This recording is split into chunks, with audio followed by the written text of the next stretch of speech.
A cougar, of course, is a wild animal, has been since the beginning of time, but in recent years, it's also a word used to refer to a woman who likes the company of younger men. There's even a sitcom about it called Cougar Town. Well, now, students set to enroll in a new high school in Utah voted to make their school mascot a cougar.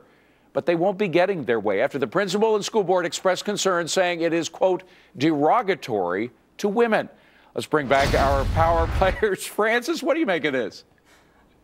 Okay, David, I think that we either follow sanity or we follow insanity. We have a responsibility to set an example for the youth, and I think that we cannot shape our society on non-logical associations. And I think, as we were saying earlier, they have to be proactive and say, look, we love the cougar, we love the wild animal, we do not condone the term, and move forward. We will come up with endless non-logical associations for different things, and I think that we cannot shape the English language in our society around that. Lundell, is it time to kill off the PR police?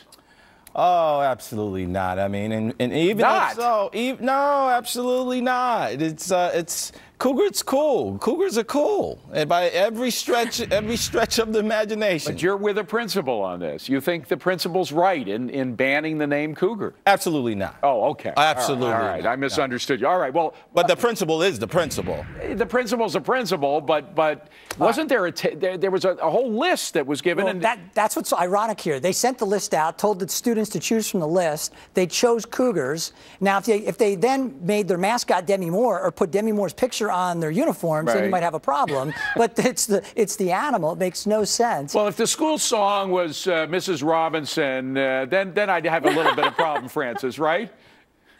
Right, exactly. I mean, should I be so lucky if I still look like Demi Moore at that age? But it's also very interesting to notice that MIT has their mascot are the Beavers, and they did change their female team name to the MIT Engineers. However, Oregon is a Div 1, and they kept the Beavers for both the females and the males. Okay. I just think it's all about, look, it's sanity or it's insanity. Let's follow logic and sanity. I think the whole thing is interesting coming from the hip-hop background. I mean, where they turn bad words into good. This is a good word they're trying to turn into bad. I can think of other words that they could use to redefine. And Francis just told us what. All right, changing topics a little. Set your phasers to kill. Priceline is offing William Shatner in its latest ad. This is a final frontier for Shatner and his role as the negotiator for Priceline. Take a look. Maybe this vacation wasn't a good idea. Vacations are always a good idea. No time. Out, quickly. You're miles from your destination. You'll need a hotel tonight. We don't have time to bid. You don't have to bid. At Priceline, you can choose from thousands of hotels on sale every day. Save yourself some money. Oh, man, they weren't fooling around. Taking one for the team, that's William Shatner. But is killing off the face of your company a risky move, Mark? I would think so. Well, you know what? He's been around 14 years with Priceline, and they're changing their model. They're trying to get people to come book directly with them at a set price, not do the bidding. But here's the catch. Why have a bus with people on vacation going off a bridge and exploding to get people to book travel? The first time I saw it, I thought they were all going to go. It looked a little macabre to me. I don't know. What do you think, They better be careful. They better be careful. He's a big guy, that guy, Bill Shatner. He's a big guy. You know, you're dealing with brand awareness of what they're trying to do versus brand loyalty. Clearly, he's so identified with this brand and this product that they've got to be careful. But you know what? He's just paid a lot of money, and he's being a gentleman about it. Well, so I'm sure he's been paid in stock, Francis, which is paid off like a mid for him. But who do they get to replace him? I mean, he's so identified with his company.